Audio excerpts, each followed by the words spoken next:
quarterback development? Because Kevin even said like development doesn't stop, even though you might not be the starter.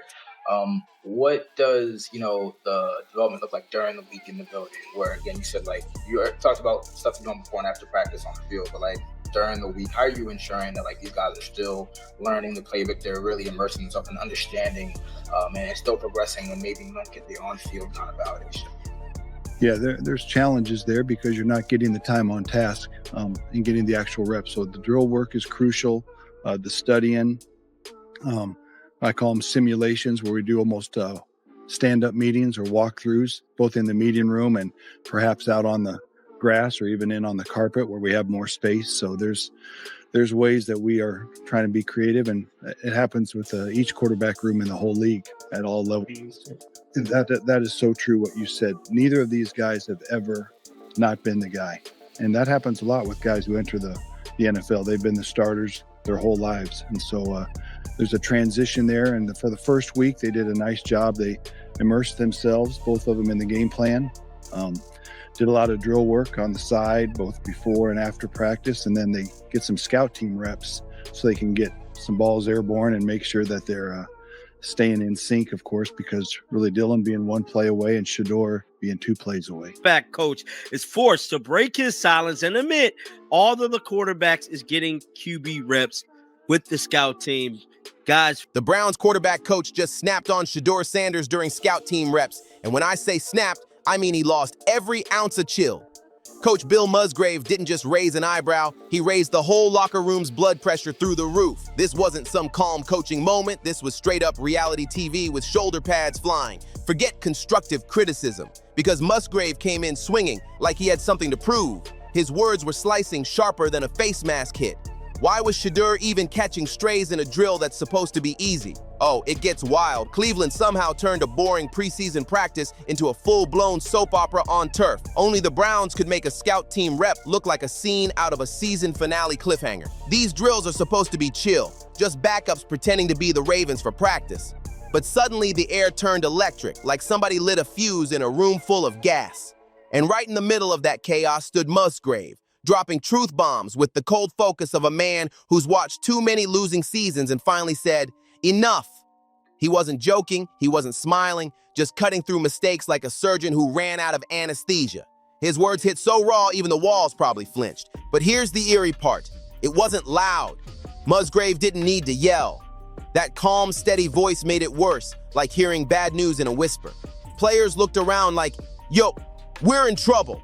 At this point, y'all are saying he can't do anything right. I recently saw last week when the kicker missed his kick in the last couple of seconds, Shedeur went over to give him some words of encouragement, and y'all said that he just wanted some TV time. Newsflash, the only reason why the camera was over there is because Shedeur walked over there. Like, you've been able to have an explanation for everything on why he's not good, why he can't play, but explain why you won't allow him to practice. Explain why you won't allow him to actually get better. Y'all are making it very obvious. You just want to bury him so we can just stop talking about it. It wasn't just a critique, it was a quiet demolition. Imagine your teacher catching you cheating, and instead of yelling, she just breaks down the math that proves you failed yourself. That's exactly the kind of energy Musgrave came with. Somewhere between robotic football genius and cold-blooded calm, he let something slip. Yeah, Shedeur's supposedly getting his scout reps. But come on, everyone in Cleveland knows that line's faker than saying they've got Super Bowl confetti on standby. If Shedeur's really getting reps, then they must be hiding them in the same vault as Area 51 secrets. The Browns have turned practice into a straight-up illusion show, man. Every whisper feels like the setup for another scandal. Let's keep it real. Cleveland fans can feel it in their bones. Something's way off. The whispers are getting louder behind closed doors, and word around the locker room is Shedeur Sanders ain't getting a fair shake while other young QBs are out here letting it fly. Meanwhile, he's stuck on the sideline, making sure the Gatorade cups are lined up like he's working at a smoothie bar instead of chasing his NFL dream. That's not development, that's punishment disguised as process. And the crazy part? The one guy who was supposed to clear it all up, Coach Musgrave, grabbed the mic and dropped the most confusing mix of words ever heard at a press conference. He smiled, nodded, and acted like everything was sunshine while the whole fan base was losing their minds yelling, "What are you even saying?" The ESPN has reported that Shedeur Sanders is not receiving any reps. That means no second team, third team, not even scout team reps. Meaning he's just sitting in practice, throwing the ball to whoever and just going through drills all day. No practice reps? No nothing? He can't improve? Why? Why is he not given an opportunity to even improve his skills? That's the whole point of practice. I understand not letting him go with the ones at this point. You've made it clear. Maybe even second team, but not even scout. And just when you think he couldn't sound more disconnected, Musgrave hits them with the line of the year. He's 2 plays away from seeing the field. 2 plays away? That's like saying you're 2 scratch-offs away from owning a mansion. Sure, it's technically possible, but come on, that's fantasy talk. Because in Cleveland, 2 plays away really means 2 starters going down, a doctor pulling off a miracle, and maybe even a divine blessing before Shedeur ever sees a real snap. It's the NFL's version of a fairy tale, minus the happy ending. Now picture this from Shedeur's point of view. You're Deion Sanders' son, born into the spotlight, raised for greatness. Cameras track your every move, the hype's through the roof, and suddenly you're out here pretending to be other quarterbacks just to get on the field. One week you're mimicking Joe Burrow. The next you're doing your best Lamar Jackson impression, running fake plays while the real action happens without you. That's not just humbling, it's straight up humiliating. Imagine being built for the spotlight and ending up as someone else's stunt double. You're copying Lamar's moves without Lamar's stats, checks, or shine. At this point, the Browns might as well enroll him in acting school, because he's clearly being cast as an extra in the movie about his own career. And just when you thought the awkwardness hit its limit, Musgrave decided to double down like he was defending an Oscar speech. He started talking about how drill work is crucial and studying is creative, like standing on a carpet pretending to call plays was some sacred football ritual. Come on, man. That's like telling a kid shooting free throws in his driveway, "Congrats, you're basically in the NBA now." The way he said it, you'd think Shedeur's biggest accomplishment that week was not tripping over a tackling dummy. Brutal honesty? Please, this wasn't brutal honesty, it was brutal comedy. And the wildest part? Musgrave actually tried to sell scout team duty like it was an art form. He painted it as some kind of deep performance where every fake snap builds character. Meanwhile, Cleveland fans are sitting there staring at their screens like, what did we just hear? That when they're running scout team offense, Shedeur Sanders is not allowed to touch a football. According to Rizzo in Cleveland, Shedeur Sanders isn't even on the field for anything. He's a bystander watching practice. And I happen to love that.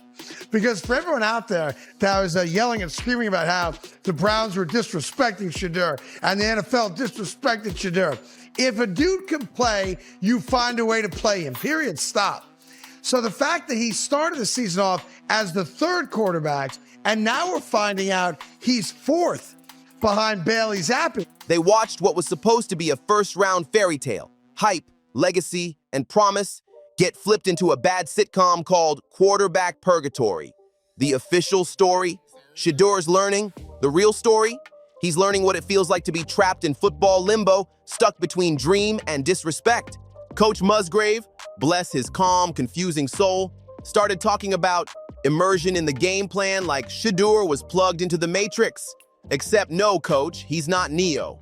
He's a frustrated rookie wondering how he went from being part of the Sanders legacy to being Cleveland's stand-in Lamar Jackson in a matter of months. And the most painful twist of all, Musgrave made it sound like Shedeur should be grateful for it. Like, hey kid, you're not the starter, not the backup, not even the emergency option. You're the emergency plan. But hey, at least you get to wear the jersey and toss a few warm-up spirals between water breaks. What? Running practice squad. They literally just got him there as a mascot at this point because they know that people are buying jerseys. He's literally like he's in the top 5 of #1 selling jerseys in the league, and he can't even get any practice. Yo, listen, we need to start a hashtag right now called Free Shedeur. Hashtag Free Shedeur. This has gotten out of control. The way they treating the Sanders boys, this is horrible. This is like the worst I've ever seen besides Colin Kaepernick. At this point, the Browns might as well hand him a clipboard and a whistle so he can cosplay as the assistant quarterback coach. At least then he'd get credit for what he's really doing, teaching patience by example. So after all that spin, all that talk about creative development, what's the grand conclusion from Musgrave?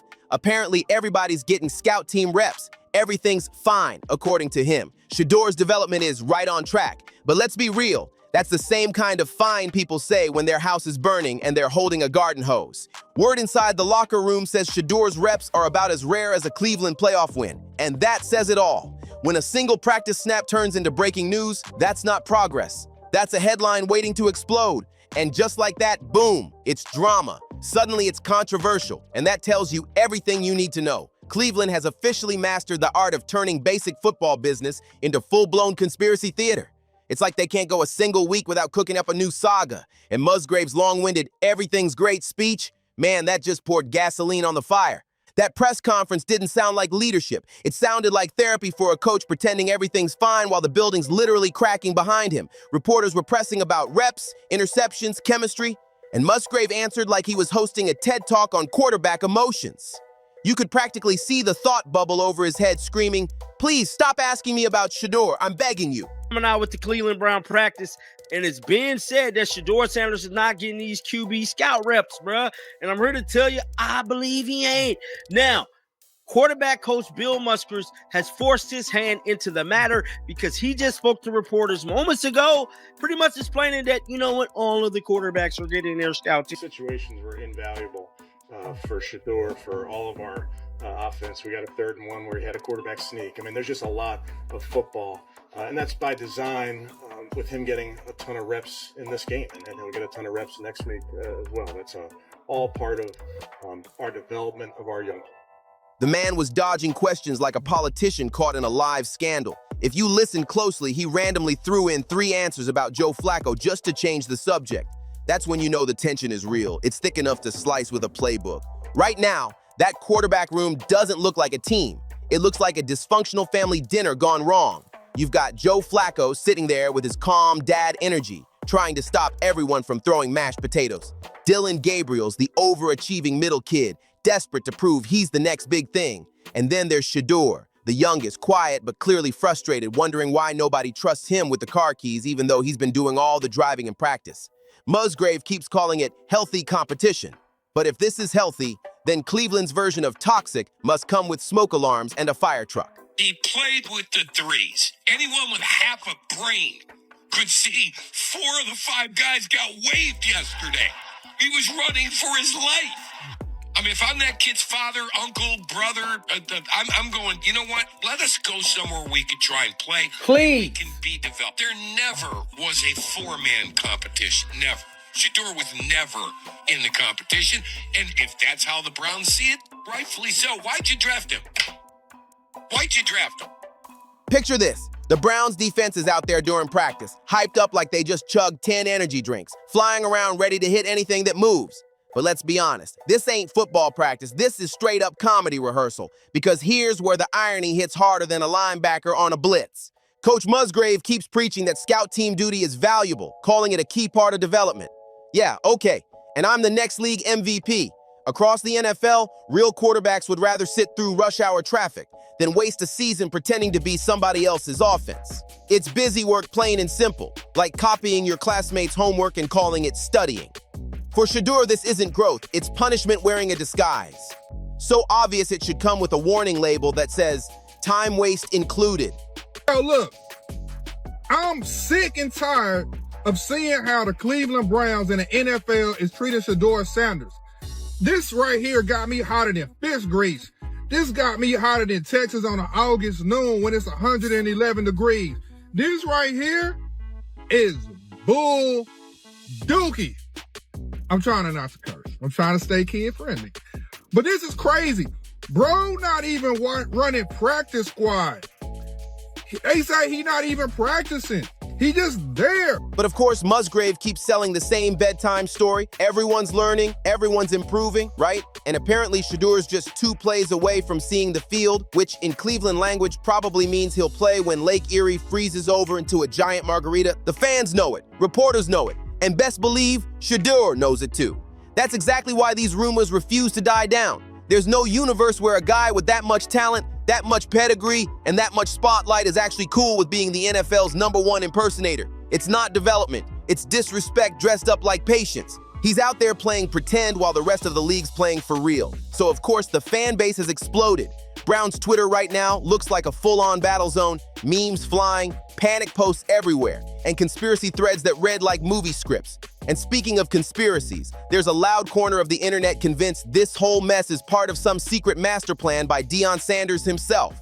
They're saying he's playing 4D chess, setting up his son to get traded to a real contender, somewhere he can actually shine under real lights. And honestly, that might be the most believable theory out there. Because let's not sugarcoat a thing. The Browns have treated quarterbacks like disposable razors for years. One gets dull, they just toss him and grab another off the shelf. Cleveland doesn't develop quarterbacks, they recycle them. And somehow, they've managed to turn one of football's most hyped young prospects into a glorified scout team decoy. That's the real punchline. Use them once, toss them out, then act shocked when the cuts start bleeding.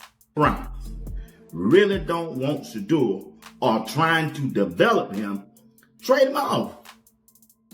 Trade Shedeur. Why do the Cleveland Browns continue to hang on to a 5th round draft pick who they think in their eyes that he's not the one? I'm just saying.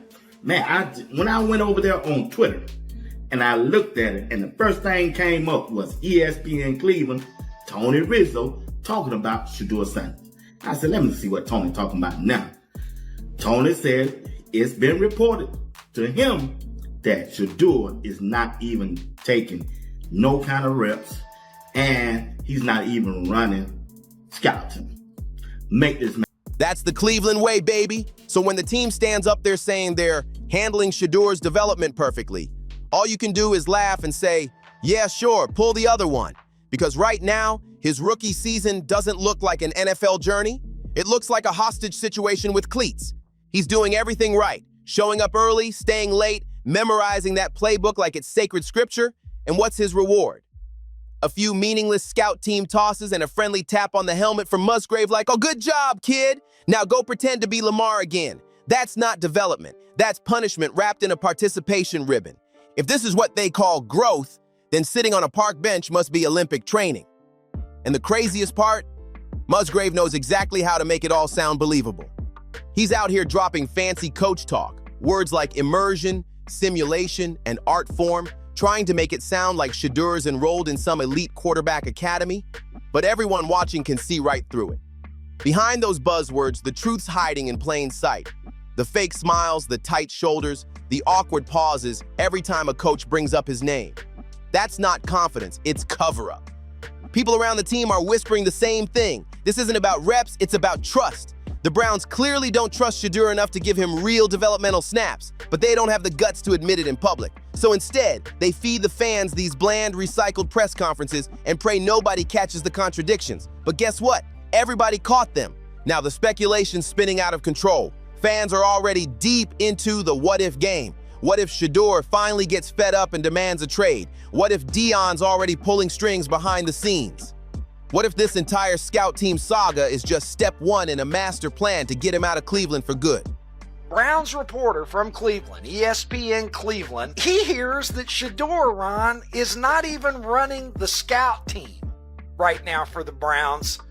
Rookie has sold the most jerseys since the draft. It's not a first-round pick. It's Shedeur Sanders, the 144th pick in the draft. He just outsold everyone, including Travis Hunter, Cam Ward, even Abdul Carter. It's a reminder in 2025 that brand trumps everything. At this point, every theory sounds more believable than the official story, because Cleveland's version is just too dull, too polished, too Cleveland, and one thing's clear, the truth might not be flashy, but it definitely ain't the one they're selling. If Musgrave's version of honesty was a storm, then the Browns PR team has been out here in flip-flops, trying to sweep ocean water off the Titanic's deck with a broom. The spin has been painful to watch. They keep tossing out the same tired buzzwords: development, growth, patience, like broken record buttons stuck on repeat. At this point, you'd almost think Cleveland's real strategy is to keep everything so murky, so tangled, and so unpredictable that nobody can ever say they failed. Because how can you fail when no one even knows what the plan was in the first place? It's twisted. Yeah, maybe even a little evil, but low-key genius all the same. Here's the wild part. The whispers have already started spreading around the league. Other teams are quietly watching Shedeur Sanders light up scout team drills, that weren't even designed to make him look good. And they're asking the same dangerous question. If he's this sharp running somebody else's offense, what happens when he finally gets to run his own? And that right there, that's Cleveland's worst nightmare. Because the moment that realization spreads, the Sharks start circling. Rival GMs are already sniffing around like, yo, maybe we should make that call. And when that happens, you just know what comes next. Cleveland, being Cleveland, will do what they always do. Freeze up, hesitate, panic, and probably trade the wrong quarterback just to keep the chaos consistent. Be looking forward to seeing the competition between Dillon Gabriel and Shedeur Sanders in the last preseason game. I know it plays out like this sometimes, but a bummer that both didn't have the same opportunities to make plays. Dillon Gabriel played well again, but had good opportunities to make plays. Shedeur Sanders didn't have those same opportunities, so it was hard to make an assessment. This is a Hall of Famer, by the way, too. Hall of Fame quarterback. And he's telling you, it wasn't a fair assessment. One player had an opportunity to make plays, and It's their signature move, like muscle memory at this point. You can feel the shift in the air. It's like the whole organization sitting on a ticking time bomb made of bad decisions and unspoken tension. What they thought was just a harmless scout team experiment might actually be the fuse to something explosive. And when that fuse finally burns out, it won't just shake their locker room, it'll shake the entire NFL. So buckle up, because if Cleveland doesn't move fast, they're about to watch this story blow up right in their faces. Drop your thoughts in the comments. Do you think the Browns are really about to fumble another franchise quarterback? Don't forget to like, share, and subscribe for more wild breakdowns just like this one. See you in the next one.